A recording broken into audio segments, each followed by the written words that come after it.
নমস্কার সবাইকে, রিম্পাস কুকিং স্কুলে সবাইকে স্বাগতম। আজকে নতুন আরেকটা রেসিপি নিয়ে চলে আসলাম তোমাদের জন্য। যদিও রেসিপিটা সবাই বানাতে পারো, তবে আমি আমার মতো করে চেষ্টা করেছি, যতটা ভালো সম্ভব করার সেভাবেই করার চেষ্টা করেছি। তো আজকে বানাবো ভুনা খিচুড়ি আর ডিম। বাসায় আমার বর ভুনা খিচুড়ি খেতে চেয়েছে ডিম দিয়ে। হোটেল স্টাইলে যেভাবে ভুনা খিচুড়ি আর ডিম ভুনা করা হয় সেই রেসিপিটাই শেয়ার করব তোমাদের সাথে।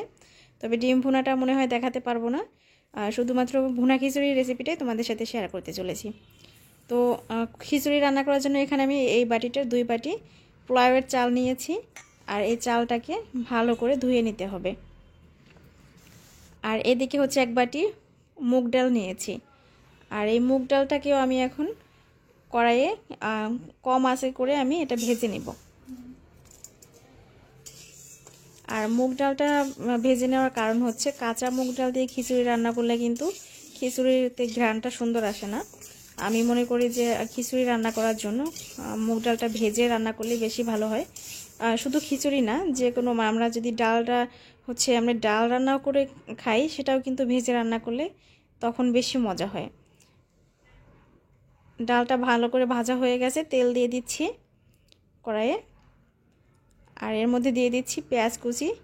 এখানে অর্ধেকটা পেঁয়াজ আছে, একটা পেঁয়াজের অর্ধেকটা পেঁয়াজ কুচি দিয়েছি, বেশি দেইনি। এটা একটু ভেজে নিব। আর এর মধ্যে দিয়ে দিচ্ছি আমি কয়েকটা তেজপাতা, আর সাথে দিচ্ছি 3-4 টুকরো দারচিনি।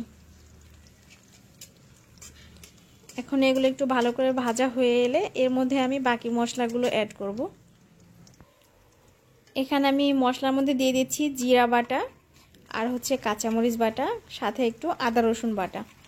আর হ্যাঁ, আমি এখানে আজকে কাঁচামরিচ দিয়েই রান্নাটা করব, আর সামান্য পরিমাণে একটু মরিচের গুঁড়া দিব। তবে ঝালের জন্য আমি আজকে কাঁচামরিচটাই রেখেছি। দিয়ে দিচ্ছি হলুদ গুঁড়ো, সামান্য পরিমাণে একটু মরিচের গুঁড়া, জাস্ট কালারটা একটু চেঞ্জ হওয়ার জন্য। তবে খিচুড়ির মধ্যে কিন্তু কাঁচা ঝালটা দিলেই বেশি ভালো হয়, তাহলে খেতে ভালো লাগে।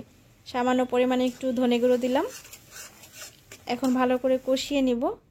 দেন আমি যে ডালটা ভেজে রেখেছিলাম সেটাকে ভালো করে ধুয়ে এখন চুলায় দিয়ে দিচ্ছি।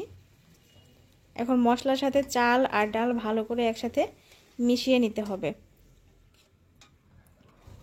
আমি চালগুলোকেও ভালো করে ধুয়ে রেখেছি। চালগুলো জলটাকে ভালো করে ঝরিয়ে তারপরে দিতে হবে। এরপরে ভালো করে নেড়ে চেড়ে কিছুক্ষণ ভেজে নিতে হবে, জলটা শুকিয়ে যাওয়া পর্যন্ত ভাজতে হবে। এই যেরকম যখন ভাজা ভাজা হয়ে যাবে এর মধ্যে আমি গরম জল দিয়ে দেব। আর গরম জলটা পরিমাণ মতো দিতে হবে। আমি তো যেহেতু বাসায় সবসময় রান্না করি, সেজন্য আমার মেপে দেওয়ার প্রয়োজন হয় না, আমি আমার মতো করে দেই। আর যদি তোমাদের যারা নতুন রাঁধুনি তাদের জন্য যে পরিমাণে চাল ডাল দেওয়া হয় তার থেকে দ্বিগুণ পরিমাণে গরম পানি দিতে হবে। 2 কাপ যদি চাল ডাল দেওয়া হয় সেক্ষেত্রে 4 কাপ জল দিতে হবে, গরম জল। আর এখানে পরিমাণ মতো লবণ দিয়ে দিলাম। এখন ঢাকা দিয়ে রেখে দেব, একদম মিডিয়াম লোতে করে রেখে আমি ঢাকা দিয়ে দেব।